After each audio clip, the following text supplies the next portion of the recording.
Thomas, donc une place dans les 10e sur ce régional de cross, est-ce que ça te satisfait? Oui, bon, maintenant c'est pas ma spécialité le cross. J'ai commencé par le cross il y a bien longtemps maintenant. C'est une école, c'est l'école de la course à pied, donc j'ai commencé très jeune sur le cross. J'aime bien revenir un petit peu tous les ans parce que ça repose les bases, ça remet les idées en place. Devant c'est des spécialistes, donc après chacun sa spécialité, mais bon, je trouve que aller sur des courses et des spécialités où on n'est pas vraiment à l'aise, je pense que c'est bien pour la suite de la saison. Pourquoi ça prépare sur un plan psychologique ou physique également?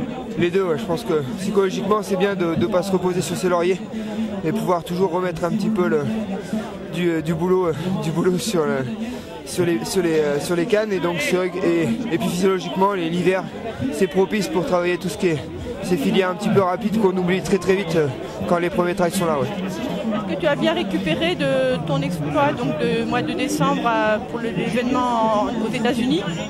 C'est vrai que la saison a fini tard pour moi, donc j'ai été obligé de remettre le couvert relativement tôt. C'est vrai que je me fais un point d'honneur à participer aux régionaux tous les ans, donc les régionaux ne changent pas trop de date. Ma saison a fini beaucoup plus tard cette année, donc bon, j'ai pas eu trop le temps de couper. Bon, malgré tout, je pense que le fait de changer de registre,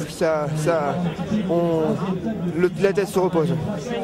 Tu as préparé avec des sessions un peu rapides, des 30-30 sur piste, en salle. Comment tu te prépares pour un régional de cross?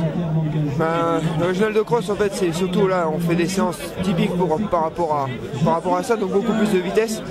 Après, bon, j'habite à Clermont-Ferrand, donc des fois, c'est pas évident d'aller fractionner dehors quand on sort du boulot et qu'il fait -5, donc on a la chance de pouvoir d'avoir le stadium Jean Pélez à 2 pas de la maison, donc c'est un super cadre d'entraînement, donc on arrive à bidouiller quelque chose de sympa pour être présent sur les crosses.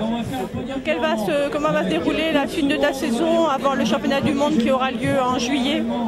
La suite de la saison, c'est pas compliqué. Là, dans 2 semaines, je vais aux Inter. Donc là, je vais reprendre ma calotte. Et puis après, on arrêtera pour les crosses. C'est vrai que l'an dernier, je m'étais qualifié en individuel pour les France, mais bon, après, ça fait tard pour vraiment après travailler le spécifique trail. Donc là, je vais faire les Inter. Peut-être encore un cross en février, et après on arrêtera pour la saison de cross. Après, je pense rentrer sur ma saison de trail fin mars au Ventoux. Sur quelle distance?